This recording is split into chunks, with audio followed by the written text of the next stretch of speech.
সরকার পরিবর্তন হয়েছে। আমরা মত সৃষ্টির মাধ্যমে নির্যাতন নারীর উপরে, বিভিন্ন গোষ্ঠীর উপরে লক্ষ্য করেছি, কিন্তু নারী সমাজ, নারী আন্দোলন, বাংলাদেশ মহিলা পরিষদ সহ সকল নারী আন্দোলনের সংগঠনগুলো আমরা ভেবেছিলাম এই সরকার, অন্তর্বর্তীকালীন যে সরকার, ইউনূসের সরকার, সেই সরকার পরিবর্তন করে গণতান্ত্রিক নির্বাচিত সরকার আসলে হয়তো পরিবর্তন হবে।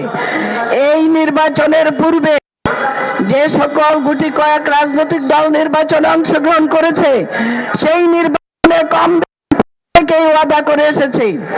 অর্ধেক নারী গোষ্ঠীকে তারা নির্বাচনী ইশতেহারে কথা বলে নাই।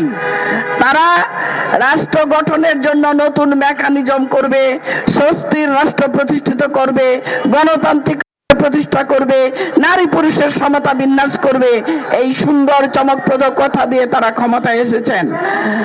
আমি আজকের এই দেশের খুন, ধর্ষণ, অপহরণ, এইসব কর্ম যেগুলো চলমান, আমাদের নেতৃবৃন্দ বলেছেন, সকলটা ঘটনার সাথে একমত প্রকাশ করে শুধু বলতে চাই যে আপনারা যারা সাংবাদিক বৃন্দ এখানে এসেছেন, আমি একটা কথা বলতে চাই, শুধুই কি রিপোর্ট করা আপনাদের দায়িত্ব?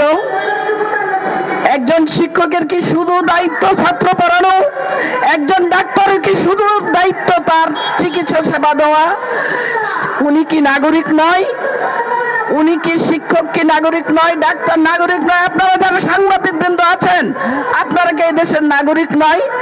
না হতে পারে, আপনার রাজনৈতিক তৎপরতা না থাকতে পারে।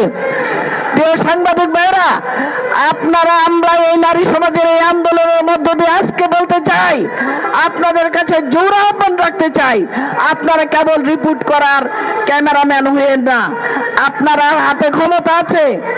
আপনারা যদি প্রত্যেকটা অ্যাড্রেস করার সমস্যা, নির্যাতনের চিত্র যেটা সামনে আসে, সেটাকে আপনাদের চিন্তন দিয়া, মেধা দিয়া, মনন দিয়া, দেশপ্রেম দিয়া বিবেচনা করেন, তাহলে এক লাইনে রিপোর্ট করে ক্ষান্ত হবেন না।